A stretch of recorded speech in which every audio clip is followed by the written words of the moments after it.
بادشاہوں کے پاس بیٹھنے سے کبھی بادشاہت نہیں ملا کرتی، لیکن اولیاء اللہ کی ایک ہی نگاہ بادشاہ بنا دیا کرتی ہے۔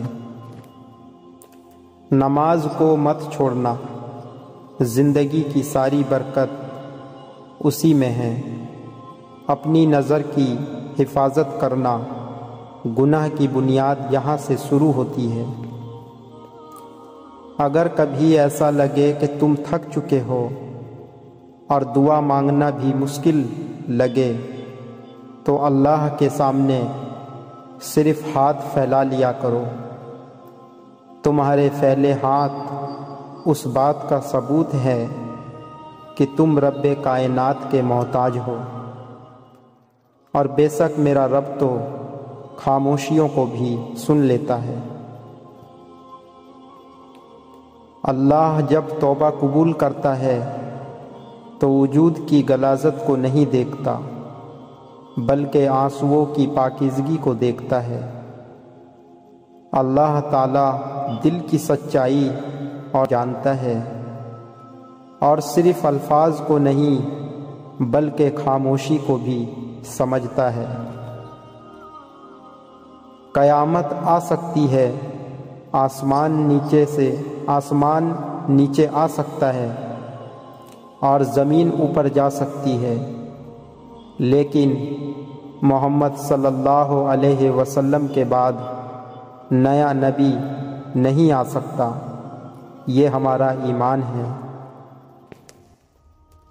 حضرت علی رضی اللہ عنہ فرماتے ہیں، ساری دنیا کے سارے لوگ تجھے اپنے فائدے کے لیے چاہتے ہیں، صرف تیرا رب ہی ہے جو تجھے تیرے فائدے کے لیے چاہتا ہے۔ مومن وہ نہیں جس کی محفل پاک ہو، مومن تو وہ ہے جس کی تنہائی پاک ہو۔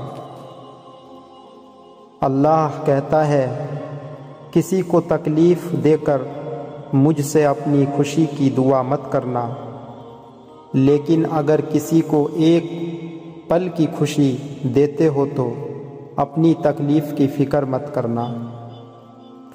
حضرت علی رضی اللہ عنہ ارشاد فرماتے ہیں، جب میرا جی چاہتا ہے کہ میں اپنے رب سے بات کروں تو میں نماز پڑھتا ہوں، اور جب میرا جی کرتا ہے کہ میرا رب مجھ سے بات کرے تو میں قرآن پڑھتا ہوں۔ ندامت کے چراغوں سے بدل جاتی ہیں تقدیریں، اندھیری رات کے آنسو خدا سے بات کرتے ہیں۔ عقل کی لاکھوں دلیل اللہ تعالیٰ سے ایک گناہ بھی معاف نہیں کروا سکتی۔ دعا میں ندامت کا ایک آنسو ممکن ہے زندگی بھر کے گناہ معاف کرا دے۔ آپ صلی اللہ علیہ وسلم ارشاد فرماتے ہیں، میں قسم کھا کر 3 چیزیں بیان کرتا ہوں، اور اس کے بعد ایک بات خاص طور سے تمہیں بتاؤں گا، اس کو اچھی طرح محفوظ رکھنا۔ وہ 3 باتیں جس پر میں قسم کھاتا ہوں، ان میں سے پہلی یہ ہے، کسی بندہ کا مال صدقہ کرنے سے کم نہیں ہوتا۔ دوسری یہ ہے کہ جس شخص پر ظلم کیا جائے اور وہ اس پر صبر کرے تو اللہ تعالیٰ اس صبر کی وجہ سے اس کی عزت بڑھاتے ہیں۔ تیسرا یہ ہے کہ جو شخص لوگوں سے مانگنے کا دروازہ کھولتا ہے، اللہ تعالیٰ اس پر فقیر کا دروازہ کھول دیتے ہیں۔ پھر آپ صلی اللہ علیہ وسلم ارشاد فرماتے ہیں، ایک بات تمہیں بتاتا ہوں، اسے یاد رکھو۔ دنیا میں 4 قسم کے لوگ ہوتے ہیں۔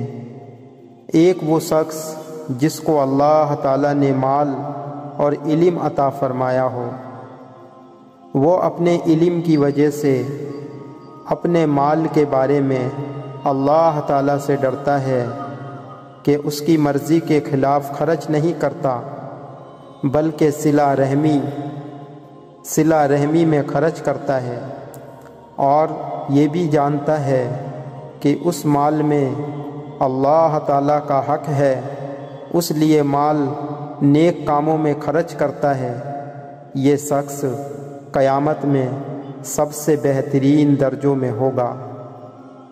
دوسرا وہ شخص ہے جس کو اللہ تعالیٰ نے علم عطا فرمایا اور مال نہیں دیا، وہ سچی نیت رکھتا ہے اور یہ تمنا کرتا ہے کہ اگر میرے پاس مال ہوتا تو میں بھی فلاں کی طرح سے نیک کاموں میں خرچ کرتا، تو اللہ تعالیٰ اس کی نیت کی وجہ سے اس کو بھی وہی ثواب دیتے ہیں جو پہلے شخص کا ہے، اسی طرح ان دونوں کا ثواب برابر ہو جاتا ہے۔ تیسرا وہ شخص ہے جس کو اللہ تعالیٰ نے مال دیا مگر علم عطا نہیں کیا، وہ اپنے مال میں علم نہ ہونے کی وجہ سے گڑبڑ کرتا ہے، بیجا خرچ کرتا ہے، نہ اس مال میں اللہ تعالیٰ کا خوف کرتا ہے، نہ صلہ رحمی کرتا ہے اور نہ یہ جانتا ہے کہ اللہ تعالیٰ کا اس مال میں حق ہے، یہ شخص قیامت میں بدترین درجے میں ہوگا۔ چوتھا وہ شخص ہے کہ جس کو اللہ تعالیٰ نے نہ مال دیا نہ علم عطا کیا، وہ تمنا کرتا ہے کہ اگر میرے پاس مال ہوتا تو میں بھی فلاں یعنی تیسرے آدمی کی طرح بیجا خرچ کرتا، تو اس کو اس نیت کا گناہ ہوتا ہے اور اس کا اور تیسرے آدمی کا گناہ برابر ہو جاتا ہے، یعنی اچھے یا برے عزم پر اسی جیسا ثواب اور گناہ ہوتا ہے جو اچھے یا برے عمل پر ہوتا ہے۔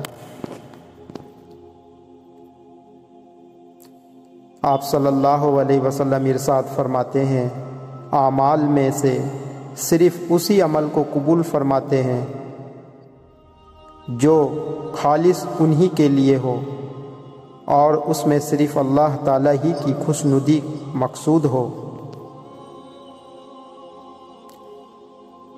آپ صلی اللہ علیہ وسلم ارشاد فرماتے ہیں، اللہ تعالیٰ اس امت کی مدد اس کی قابلیت اور صلاحیت کے بنیاد پر نہیں فرماتے، بلکہ کمزور اور خستہ حال لوگوں کی دعاؤں، نمازوں اور ان کے اخلاص کی وجہ سے فرماتے ہیں۔